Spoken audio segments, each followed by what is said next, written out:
আসসালামু আলাইকুম রহমতুল্লাহি বারাকাতুহু।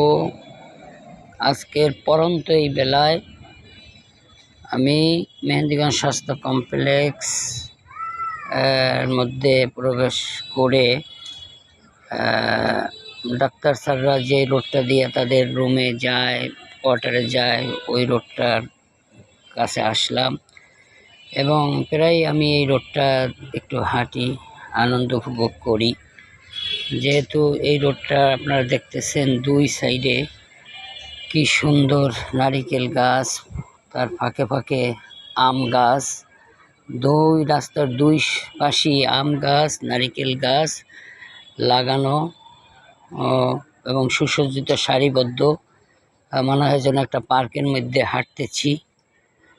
তবে এই গাছগুলি স্যারদের উৎসাহে মসজিদের খাদেম আব্দুল খালেক ভাই রোপণ করেছেন, পরিচর্যা করতেছেন। আমি ওনাকে জিজ্ঞাসা করলাম যে এই গাছগুলি আপনি এত বৃদ্ধ বয়সে লাগান, আপনার উপকার কি? বলেন যে একমাত্র সওয়াবের উদ্দেশ্যেই লাগাই, এর ফলমূল মানুষ খাবে, পশু পাখি খাবে, সওয়াব হবে, কবরে বসে সওয়াব পাবো। তখন রাসূল পাক সাল্লাল্লাহু আলাইহি সাল্লামের হাদিসটা আমার মনে পড়লো, বুখারী এবং মুসলিম শরীফের, যে কোনো মুসলমান যদি গাছ রোপণ করে আর তা থেকে মানুষ, পশু পাখি, চতুষ্পদ জন্তু এরা যদি বক্ষণ করে তাহলে সে সাদগায়ে জারিয়ার সওয়াব পাবে। বুখারী এবং মুসলিম শরীফের হাদিসটি।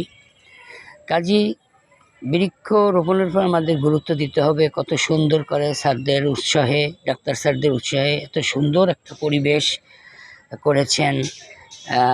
আবার রোগীরাও এখানে এসে ভ্রমণ করেন, বিকালবেলা তাদের শরীর ভালো থাকে, স্বাস্থ্য ভালো থাকে, দেখলে মন প্রফুল্ল হয়। এই জন্য স্যারদেরকে আন্তরিক মোবারকবাদ জানাচ্ছি। আমরা সকলে বাড়ির আঙ্গিনায় আশেপাশে এভাবে গাছ লাগাবো, দেশ বাঁচাবো। আর গাছ আমাদেরকে অক্সিজেন দেয়, আমাদের উপকারে আসে এবং জলবায়ু পরিবেশ নিয়ন্ত্রণ করে। একদিকে যেমনিভাবে আমাদের উপকার হয়, আবার সওয়াবও হয়। রাসূল পাক সাল্লাল্লাহু আলাইহি সাল্লামের সুন্নাতও আদায় হয়। কাজী বৃক্ষরোপণ অভিযানের প্রতি আমরা গুরুত্ব দিব।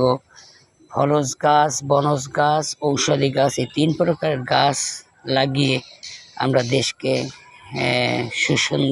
সৌন্দর্যমণ্ডিত করব এবং সওয়াবেরও অধিকার হব।